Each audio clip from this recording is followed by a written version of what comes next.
I was looking for like a big Q4, if someone's like watching this and they haven't even started or Yes, they're hearing about all this for the first time, I don't think you talk about this on your channel, is so what I would do is, and I think you can do this like in the next 1 month. And I think if you do this, you can have a 6-figure Q4. So like if you want 6 figures in the next Q4, this is exactly what I would do. Is I would go as I would.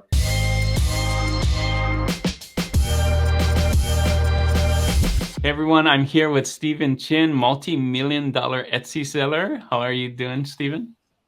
Good, doing good. Thank you for having me. Yeah, the reason why I wanted to have you on here is because we're getting close to Q4, and I know that's the biggest time, at least for me, the biggest time to get some sales with print on demand and selling t-shirts online.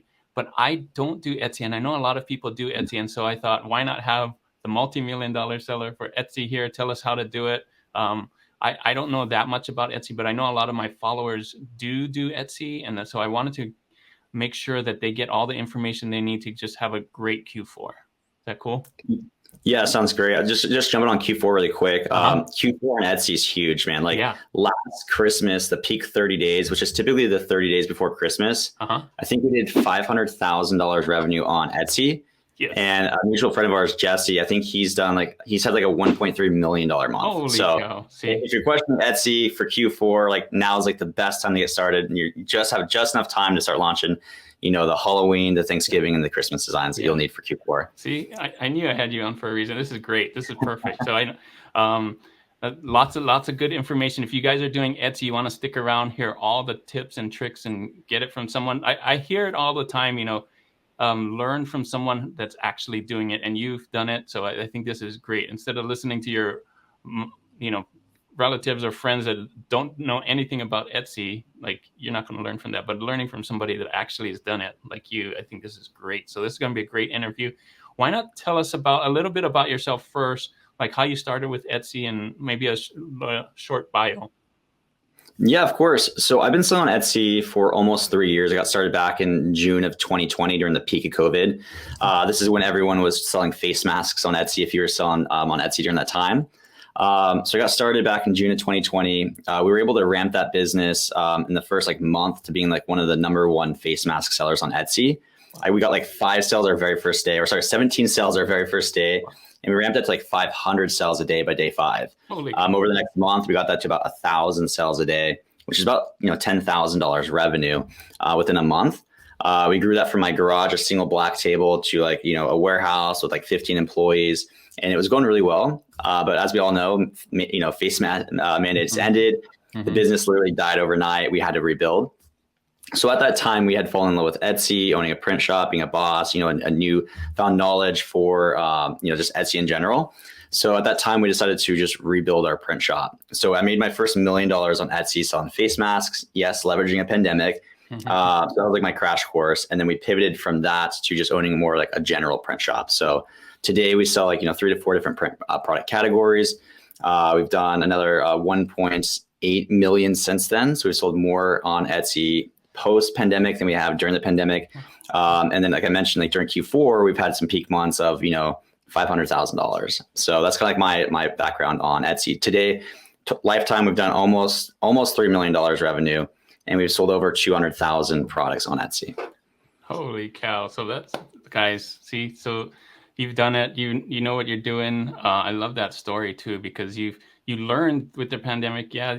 I mean, with the face masks, but you learn how to do it now, even without the pandemic. So this is great. So this is very valuable information, guys. So I'm gonna ask you a bunch of questions. I have a lot of questions. I've been on Etsy a little bit.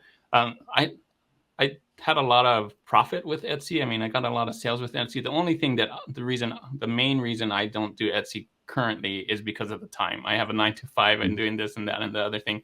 And I think, and you can correct me if I'm wrong, but for me at least, Etsy took a lot of time to do. And I got a lot of sales, but it definitely takes time to kind of manage everything. So I think you're going to tell us a lot of things on how to manage that better. But yeah.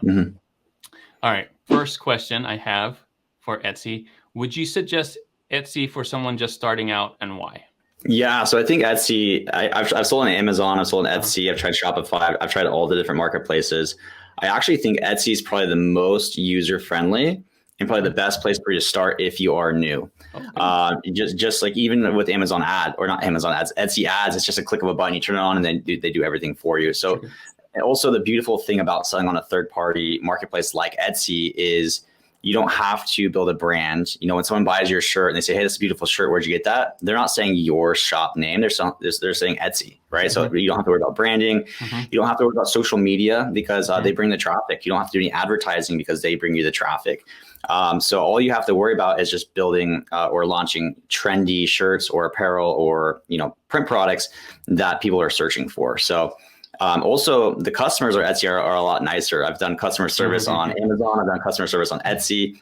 And for some reason, people are a lot more forgiving on Etsy as a marketplace. So I would highly recommend Etsy as a great starting point. And then you can always start on Etsy and branch over to Amazon, or start on Etsy and branch into owning a Shopify website if you want a brand. But I think for a starting point, a springboard, Etsy is a great starting point. Yeah, those are great points. Yeah, I agree. Etsy has a lot of traffic in it. I feel like it's even grown more since I've been on there 2, 3 years ago. Like Mhm. lots of people are going to Etsy and then selling on Etsy too, and doing really, really well like yourself. So great. Thanks for sharing that. Okay, next thing I guess is, okay, let's say I want to start Etsy. I'm a new person, get on there. How do I know what products to sell? What's your thoughts on that? Yeah, so that's actually a great question because like when you're doing, you know, print products, Mhm. you can launch anything and everything. There's like, I Right. think Printify has like 800 products. You can choose between 800 products. And then when you throw a design on that, that's infinite. So like there's like an infinite potential of what you can sell on Etsy, but only certain things sell on certain marketplaces and certain things people are looking for. So I'm not a believer in hope marketing or launching necessarily what I think is cool. I let data kind of, you know, dictate what I do, and also success leaves clues. So the really cool thing about like what I do personally is there are tools that you can use to help point you in the right direction for success. For example, there's a search analytics tool called Everbee that I use, and essentially what that is it allows me to. Okay, so my strategy is if I'm launching a brand new Etsy shop Uh-huh. and I want to launch to apparel, for example, I can use a tool like Everbee to go find other newly launched successful apparel shops on Etsy. I can scrape all of the data from the shops. So it's like Wow. it tells me, it thinks this listing sells 3 per day, or this listing sells 5 per month. It's I'm able amazing. to find, yeah. So what I do is I find 5 to 10 shops that are Wow. doing now what I want to do. Again, like they're new, they're selling apparel, they're selling designs I want to sell. Let's say they each have 500 listings. If I find 10 of those shops, it means I was able to scrape 5,000 line items using their tool. It's a click of a button. I put that all into one Excel sheet and I put a simple filter on it. Sort by best selling. So I'm essentially being able to, and then you ask me like, hey, what design are you going to launch first? Someone that made the very top of the list. I launched my version of that design for that product. What design am I going to go launch second? The one that made the very second of the list, my version of that design. So that's kind of what I do for each product category we launch into. I don't spend a ton of time overthinking it, doing a ton of product research. I just go find 10 shops, use Everbee, create a master list, and then just start from the top of the list. So it's actually pretty simple. Wow.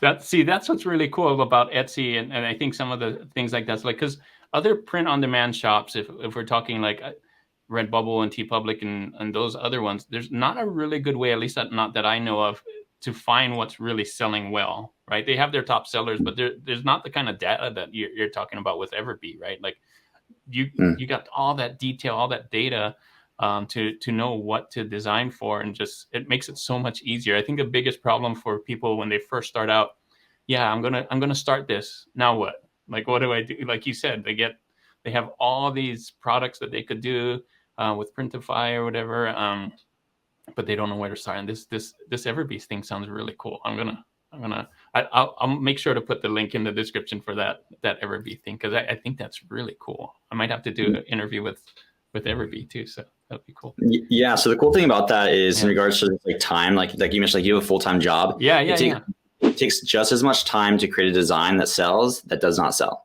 With that design, it takes just as much time to create a listing that sells that does not sell. Correct. So the more time that you can spend on the front end to ensure that like when you're creating a design that design will sell, the better ROI that you're going to get for your time. And that's one reason why like in my print shop, we sell on, multiple product categories, but we only launch about 100 designs per product category, where on average for print on demand, like if someone's doing apparel, typically people have 500, 1,000, 2,000, 3,000 listings. and I'm over here with like 100. It's because I've only, because I found what I need to be successful, and I filter that from, best selling to least selling, and I just take the top, 20%. So it'll make you have a better ROI for your time, and you have to work less and succeed more. Wow. So smart. So smart. What a great strategy there. And you're right. Like, yeah, why not put the things that's going to sell, right? Nobody wants to put things up there that's not going to sell. That's not going to help. Have you tried? So I didn't get into this on Etsy, but I hear a lot of people talking about this, and this is digital downloads. What's your thought on that? What have you found with digital downloads? Is that something profitable or it's good to do on Etsy? Yeah, so it's kind of like some people sell bullets for the war, because print on demand is just exploding on Etsy. So I would say that like 99% of people doing print on demand, myself included, we're not graphic designers.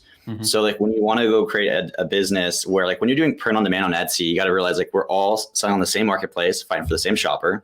And if we're all, using Printify, we're all using the same print provider, therefore getting the same product for the same price, the same quality, the same shipping, the same lead times.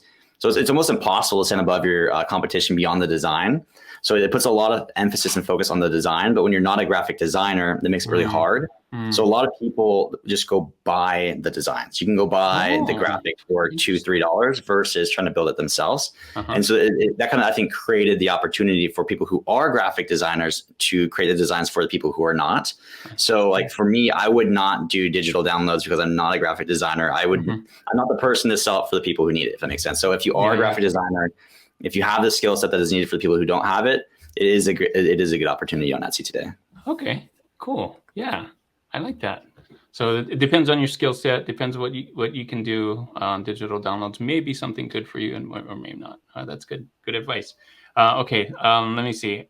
I think one of the other questions when people start off like on an Etsy shop or any print on demand shop is, how many designs should I make it for? And you kind of alluded to this, but how many designs should I make first? How many types of designs? How many shops should I have? Should I have multiple stores? And maybe just keep it simple. What are your thoughts on that? What do you tell someone that's first starting out on Etsy? Like how many products to do at first and those kinds of things? Yeah, that's a great question. I actually get that all the time. So starting with at the shop level, a lot of people think, should I have one shop per product category, like an apparel shop, a mug shop, a tumbler shop, an ornament shop? Right. I'm a big believer in having one hybrid store. So I have, 4 product categories on one shop.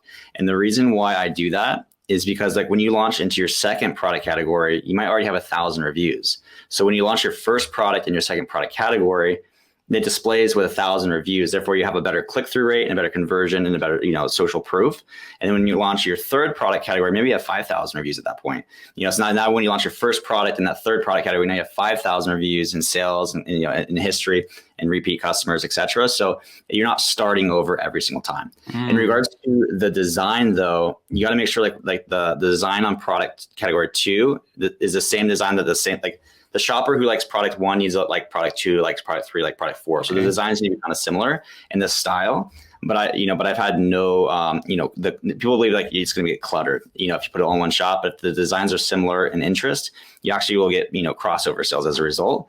So I believe having one Etsy shop, also for customer service, you're not bouncing into a bunch of Etsy shops trying to do customer service. It's just one, point of contact there. In regards to number of listings. So the beautiful thing about Etsy is, you don't have to focus on social media. You don't have to focus on branding. You just have to focus on search volume. Like people go to Etsy, they type in a search term like mom shirt. You want to have a product for that. They might type in gift for grandma. You want to have a product for that. Some people call their grandmas Mimi's or Gigi's or Nina's or Nana's. So like you can literally go as wide as you want. And then the wider that you go, the more search terms that you will cover, if that makes sense. So I typically only do about 100 per product category, but I could easily go, 300, 400, 500. I think a lot of people like break 1,000. In my opinion, I think that's too much. If you're doing product research the right way, because when you talk to the people who have 1,000 and you say, hey, like, are all 1,000 of your listings all selling the same? It's the 80-20. It's like, no, about 200 are doing a bulk of the sales, or like, there's one that's doing really well and about like 500 that are just like, charging me 20 cents every few months. So I would say, 500 is the goal, but that might sound like a big first step for someone just getting started. So if you're just getting started, you have to just like do the steps that are in front of you today. Like today, open that shop. Tomorrow, do the product research. The next day, do the market research. The next day, try to make, 2 designs, and then now you're gonna have 4 designs, and then 6 designs. And then over time, you might have 500 designs. You can't compare your journey today to someone's journey who's been doing it for 2-3 years, if that makes sense. So, but the goal, for a year from now might be 1,000 designs or 500 designs. Nice. That's great. That's great advice. Yeah. I think a lot of people get stuck looking at people with giant shops and like, oh, this is so overwhelming. I don't know how I'm going to get to that goal. But you're right. You just start with 1 and add 2 and then 3. This is a follow-up question. But do you ever so you can see what sells on Etsy, and you mentioned you're just getting charged 20 cents for things that don't sell. Do you ever take things off that don't sell after a while or things like that? Because I'm so lean, like only 100 listings per product category, it doesn't add up to be a lot. But if I had 1,000 or 2,000 or 3,000, I would probably be way more hands-on, both with what's not selling for the 20 cents as well as, what's not selling for, Etsy ads. Because if you have 20 designs for mom shirt, they're all competing for that same search term. True. And then typically only one succeeds and the rest don't. So you want to just make sure make sure you control what you're spending on the one that Yeah. That makes sense. Okay. So now that we know what to do, kind of get the startup, you've mentioned this a lot, and it's Printify. Do you recommend Printify, and what kind of products do you recommend on Printify and all those kinds of things? How does it work with Etsy and all of that? Yeah. So the number one question that I get is if you were to start over in 2023, what would you do differently? So back in 2020, I didn't know print on demand was a thing. I've never heard of Printify. So it was hey, you want to go launch a print product on Etsy? I went and got a plastic table. I went and got a heat press, sublimation print, packaging supplies, pulled my sister-in-law in. We just started making face masks. And then when we ended up pivoting the business at that point, we were kind of backed into the corner where we have, a lease for a warehouse. We have, printers now, heat presses, 15 employees, where it's just are we just going to put that all on storage and do print on demand at that point? Or do we just want to leverage the equipment that we have and keep our employees employed? So we've always just gone down that route. But if I were to start over today from complete scratch, I would go print on demand because there's no startup cost. It's one of the easiest business models at Etsy, print on demand, where you can literally create a shop today, create a product today, and probably get a sell tomorrow, and they will make that for you. So it's literally going to save the user probably $10,000 in equipment, startup capital, no inventory management, which is probably the biggest headache of my life. There's no hiring, training, delegating, firing of your employees. And it's just a beautiful, easy business model. And once your business is built, Etsy brings you the traffic, Printify does the fulfillment for you, and all you have to worry about is customer service. Which, if you do the listings right, it's not even that much customer service. So it allows you to almost semi-automate a business that, if you're not print on demand, is a full-time job. Nice, cool, man. Okay, this is great. Love it. So I think we got all the start. I'm trying to answer all the questions for people that are trying to start off on Etsy. So we got how to start, what kind of products, where to find the products. You mentioned Printify, starting there. Okay, let's talk. One of the different things on Etsy that I don't do with other print-on-demand sites, and this is great for Etsy too, because I think this is a way to stand out, and that is mock-ups. Talk to me about mock-ups. How do you do it? Do you have some best practices and things like that for Etsy mock-ups? Yeah, so I think mock-ups or just your listings in general, so your Etsy listings, I think your images is the number one thing that you can focus on to help your conversion rate to sell more than the competition. If you put yourself in the shoes of the shopper, they typically type in mom shirt, they click onto a listing. Once you're on that listing, ask yourself, what do you actually look at?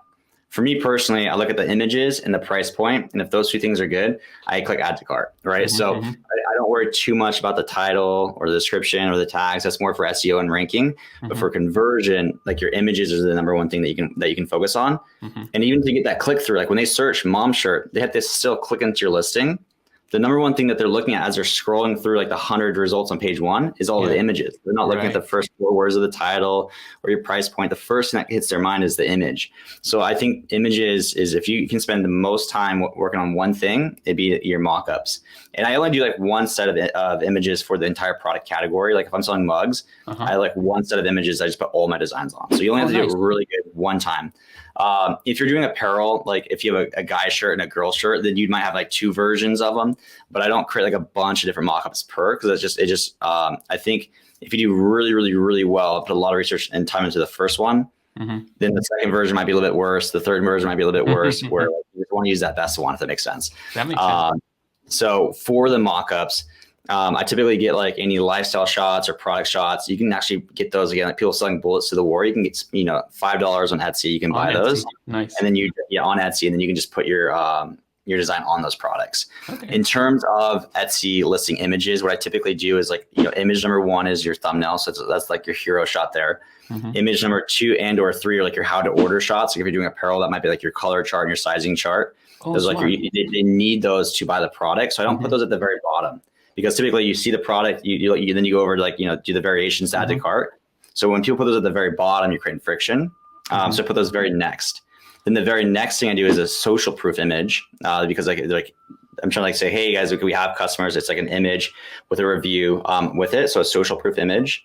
Then I do a benefits feature image, because some people want to buy it because it's 100% cotton, or that it's black, or that it's eco-friendly, or whatever the benefits are.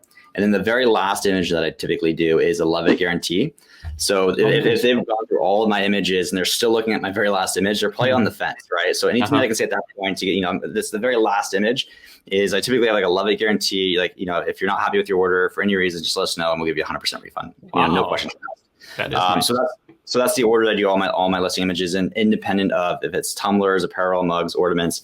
I do it that way every time. Okay. Sweet. I'm glad you mentioned that, because I forgot about that on Etsy. Not only do you need your own mock-ups, but you do need the sizing chart and all those kinds of things too, for especially for apparel and for other things. So that's great. I'm glad you mentioned that. So, all right. Let's see. So we talked about mock-ups. Oh, you mentioned this a little bit, and that is ads. So in Amazon, what I do, there's Amazon ads, but Etsy has their own ads too, which was really nice when I was on there. I think it really helped. Talk to me just a little bit about Etsy ads and how that helps and how you use it. Yeah, so I use ads not necessarily as a means to build to make profit, but I use ads as a way to drive rank. So I use a rule of thumb that like 80% of sales for a search term are acquired on page 1. So if you're on page 2 or ranked on page 2 for a search term, you're missing out on 80% of the traffic. So when you first launch a product on Etsy, you're not automatically ranked on the page 1 with all the traffic. You're probably ranked on page 15. I also found out that the number one variable that Etsy looks at to drive rank is sales velocity. So it's like the chicken and the egg scenario. Well, if all the sales are on page 1 and I'm on page 15, but I need sales to get to page 1, how do I get those sales to get to page 1 to get those sales? And the most direct, easiest way to do that is just turn on Etsy ads. So that way your organic is ranked on page 15, but they're displaying your ad on page 1. Okay. So this one will start getting sales. And as this one gets sales, proportionally over time, you'll start getting rank. And eventually your organic will be on page 1. So like when you first get started, 100% of your sales are gonna be on ads. Okay, this is not profitable. It's because 100% you're paying an advertising fee for 100% of your sales because you're getting no visibility on your organic. But over maybe a week later, you're ranked on page 3. Hey, you got 3 sales. Now only 80% of your sales are through ads and 20% of your sales are organic. And then 2 weeks later, now your organic is ranked on page 1, getting 80% of the traffic. Now only 20% of your sales are with paid ads and 80% of your sales are organic. And that's when you become profitable with ads. So I use it as a tool to drive rank. Do you ever turn off the ads then once you get to that page 1, or you just let it go? Because I leave ads on because sometimes because if I'm getting 20% of my sales with ads, if I turn off that 20%, maybe 10% of that 20% will jump over to the organic, but then I might be like 1 or 2 sales short, and it might bump me down to maybe the top of page 2, and then I'm losing. So just to be safe, I leave it on because like that was the combination that took me to the top of page 1. Okay, good to know. Wow, and also good strategy. On a side note, really too, is like you might be on page 1 for that search term, but you might be on page 3 for other search terms that your ads are ranking on page 1 for. So you're not always ranked on page 1 for everything, but your ads are always displaying higher than your organic most times. Cool. So you actually say, so do you say put ads on everything or just everything? Okay. Because if you do everything right on the front end, like you did the product research, you did the market research, you're confident that this design should sell. Right. You should also be confident that if you put some advertising behind it, that it should sell even better. Yeah. Okay. Exactly. And Etsy advertising it's PPC. That's pay per click. Okay. So you're only paying Etsy if someone clicks onto your listing. Okay. And they should only be clicking onto your listing if they express interest. And if you have a good design, that should result in a sale. So you almost want to give Etsy money because you want those clicks because you want to sell the product. That makes Like sense. I'm always like Etsy's not taking enough of my money because I'll make more money on the back end, right? So Right. when you do everything right on the front end, you find yourself in that scenario. Like Etsy's not Okay. taking enough. So, Sweet. All right, cool. Okay, just a couple more questions. So one of the things that I said in the beginning was time for Etsy. That's the reason why I stopped. But you mentioned like if you do it right, you don't have to do a lot of customer service, lots of messages. How do you deal with messages and customer service when you do get it? yeah. So again, I've been doing this for like 3 years. I've had tons of customer service. And what I found is most of the questions that I get on the front end, pre-purchase is questions that I could answer on my Etsy listing. So a lot, like if you're doing apparel, for example, like they might say, is this shirt 100% cotton? We will get tons of questions like that. So if you just answer that question on the front end, you can go to the bottom of your color chart, maybe put like a little, like a little note that says like this color is this color, this thread count, this color is this thread count, this color is 100% cotton, this one's 80% polyester, 20% cotton. You answer that on the front end, so that way they're no longer asking you those questions. Oh, smart. A lot of questions you go like, hey, if I order this if I order this today, can I get this by Friday? One of your images could then just be like a processing image, where it's just like, hey, processing, 1 to 4 days, shipping first class, 4 to 7 days, shipping priority 1 to 4 days, shipping first class express or whatever, 1 to 2 days. So that way they can do the math themselves and not ask you questions. So typically if you're getting lots of customer service, ask yourself, like, can I answer this question on the listing? If so, go update your listing to put that on the listing. That way you're not getting that on the back end. And then, that like cut my customer service down by like 30%. And then you'll still get like post-purchase questions, all kinds of things. Like, do you have this, or you're adding this, or, just like, hey, where's my package? Is with Etsy, you can also have like saved replies. So we have like a little like tab of like saved replies, where it's almost like we just read it, we click a button, drag, click next. So it's like we can bust through customer service at a scale of like, we're doing $1 million per year. So like we have, more customer service than probably anyone here. And it's like an hour a day. We just have an employee that's like an hour a day. And she does all the customer service. Wow. So say if you're doing 6 figures, so you're doing like 1/10 that, it's like you should be able to do all your customer service in like 15, 20 minutes, nice. which that should not be a deterrent to not do Etsy. Yeah, so cool. I'm glad that you streamlined it and gave us some hints on how to do it. And I love those tips because, I remember getting the same questions over and over and like, why didn't I just put that in the listing? That makes so much sense. All right. Exactly. I saved this question for last because I know you're a master at this and you have actually something for this. And that is during Q4, probably more than any other time, is when people ask for customizable things. So when they have a t-shirt and they like your shirt and it says, Mom, you mentioned this before, maybe it says Mimi instead, or maybe it says Grana instead, or whatever it is, because people love to get like customizable stuff on Etsy for Christmas or for gifts, right? Tell me more about that. You have something called, you started called Hello Custom that I think is amazing for Etsy, especially during the holidays for all these kind of things. I want you to talk a little bit about that. I have the links down here, Hello Custom, if you haven't seen it throughout the video. But this thing is amazing, and I think it's going to help a lot of people that want to sell these kinds of products on Etsy. So to kind of give you some like backstory really quick. So please. We've sold over 200,000 products on Etsy, and 100% of our products are personalized. So nice. we found two things with Etsy. One, people go to Etsy. Etsy's like a marketplace where people go to find unique goods that you can't find anywhere else. Like that's why they go to Etsy. And so as a result, like personalized, products on Etsy tend to sell better than non-personalized print products. And also it's like, if you are doing print on demand, like I mentioned earlier, it's like you're on the same marketplace, same product, same cost, same quality. The only way you can stand above your competition is your design. And when you're not a graphic designer, like I'm not a graphic designer, I make my stuff in Canva. So the easiest way for me to make my designs better and have more perceived value than the competition is by adding a layer of personalization. So if you were to buy 2 mugs, one was like world's best YouTuber and one was like world's best YouTuber Juna, they're the same price, same quality, same lead times, everything. I'd probably buy the one with your name on it, right? Naturally. So it was the easiest way for us to just stand above the competition, being that I would think like 99% of people doing print on demand on Etsy today are not leveraging personalization. Right. Yeah. Because it personally, it kind of defeats the whole business model, right? It's like people are doing this because once built, it's a semi-automated business. Etsy brings the traffic, Printify builds the product, semi-automated, you just do the customer service. But if you offer custom products, now every single product is manual. An order comes in, you manually have to personalize the graphic, and then you manually have to create the product and order into Printify to then push out. So you completely made the whole business model manual. And also there's less profit margin with print on demand, like about $5 profit. Correct. And when you're paying someone minimum wage, it's almost like 67 cents per product to personalize it. So you're giving up like 20% of your margin just to offer custom products. So being that 99% of people are not doing it, and if you are doing it, you're like that 1%. That's how I was able to kind of, climb the ranks.